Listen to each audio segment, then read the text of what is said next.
Assalamualaikum warahmatullahi wabarakatuh. Perkenalkan, nama saya Salma Trividastuti dengan NIM 11011884211 dari kelas CT 42 gabungan 1. Pada kesempatan kali ini, saya akan menjelaskan tentang manajemen strategik PT Daya Mitra Telekomunikasi atau Mitratel. Sebelumnya, saya akan menjelaskan secara umum dan singkat tentang Mitratel.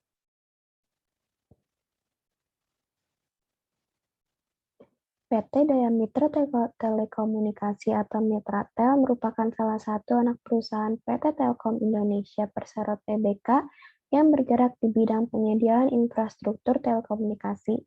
Mitratel mulai menjalani bisnis menara telekomunikasi sejak tahun 2008.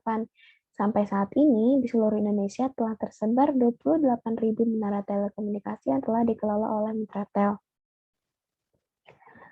Adapun visi dari Mitratel yaitu menjadi leader dan provider terbaik dalam penyediaan infrastruktur telekomunikasi di Asia Tenggara, dan misi dari Mitratel yang pertama memberikan layanan infrastruktur solusi dengan kualitas yang prima dan harga yang kompetitif.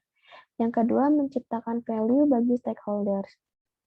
Mitratel memiliki layanan utama ada 3, yaitu penyewaan menara, terbagi lagi ada sewa dan jasa pemeliharaan.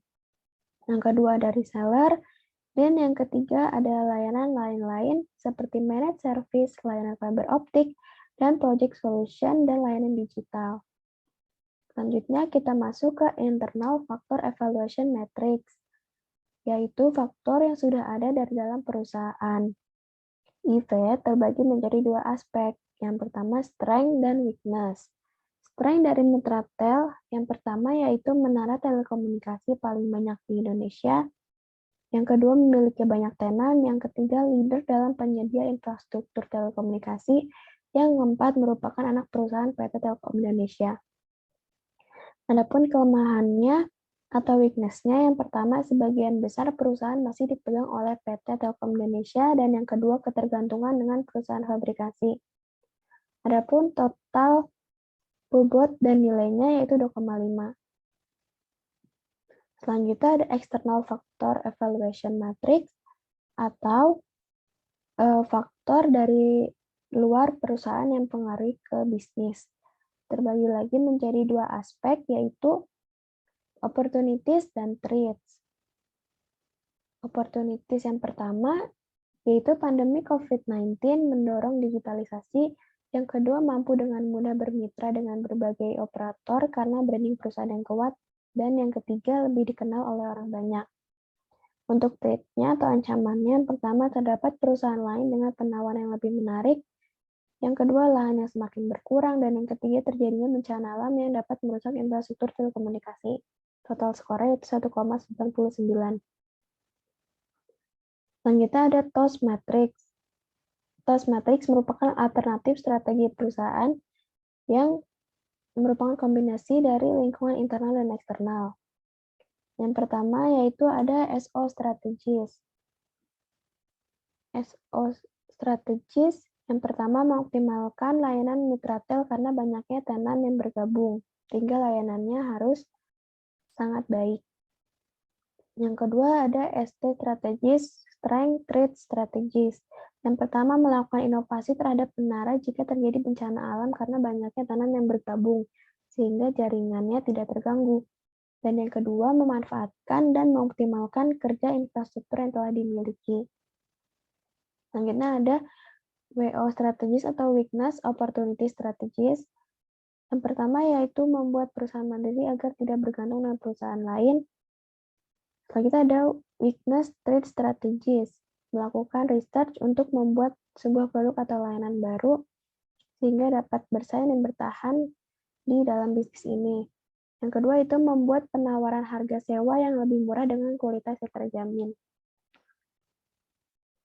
Selanjutnya ada bisnis model kanvas atau BMC. BMC merupakan dasar pemikiran ketika suatu perusahaan atau organisasi membuat produk atau layanan. BMC memiliki 9 blok. Yang pertama yaitu customer segment. Customer segment merupakan target pasar. Nah, target pasar dari Mitratel yang pertama ada wholesale, yang kedua ada OLO, atau other license operator, dan yang ketiga ada enterprise. Selanjutnya, masuk ke key proposition, merupakan nilai jual yang membedakan Mitratel dengan perusahaan lain. Yang pertama ada menara telekomunikasi terbanyak di seluruh Indonesia, yang kedua ada build to suit, yang ketiga menyediakan solusi infrastruktur digital yang menyeluruh. Selanjutnya masuk ke channels. Channels merupakan bagaimana cara Mitratel mendistribusikan atau mendeliver produk atau layanannya sehingga sampai ke customer.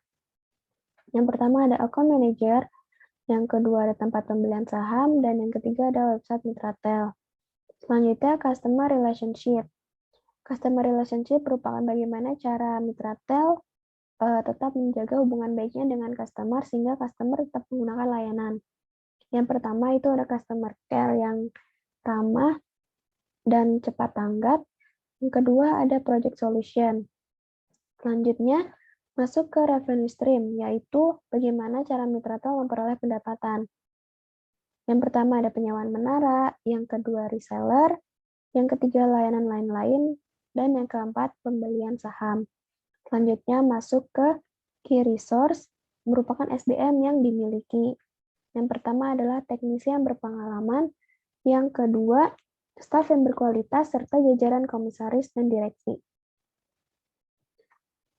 Selanjutnya masuk ke key activities, itu merupakan kunci kegiatan sehingga bisnis bisa tetap berjalan dan targetnya tercapai. Yang pertama ada operation and maintenance infrastruktur, yang kedua ada penjualan. Yang kita masuk ke key partners, merupakan mitra yang bekerja sama dengan Mitratel. Yang pertama ada pabrikasi infrastruktur, mitra yang bekerja sama dengan Mitratel dari pabrikasi yaitu ada Bukaka, Duta Hita Jaya, PT Jaya Perkasa Auto Indonesia, dan Kunango Jantan. Selanjutnya ada perbankan, dan yang ketiga kawasan eksklusif seperti GBK, TMII, kawasan industri Medan, dan lain-lain. Selanjutnya masuk ke cost structure atau biaya yang dikeluarkan Mitratel. Yang pertama adalah untuk menggaji karyawan, yang kedua maintenance infrastruktur, yang ketiga biaya pabrikasi. Selanjutnya masuk ke inovasi bisnis model Canvas. Pada BMC ini saya menambahkan pada channel yaitu sosial media. Sosial media yang saya tahu yaitu ada Instagram, tetapi masih kurang informatif, sehingga dibutuhkan pengaturan sosial media, khususnya Instagram, agar lebih informatif dan menjual. Selanjutnya, pada key activities ada research and development untuk membuat layanan baru sehingga bisnis ini bisa tetap berjalan dan bertahan. Selanjutnya, big cost structure adalah biaya R&D. Sekian analisis saya tentang manajemen strategik PT Daya Mitra Telekomunikasi. Kurang lebihnya mohon dimaafkan. Wassalamualaikum warahmatullahi wabarakatuh.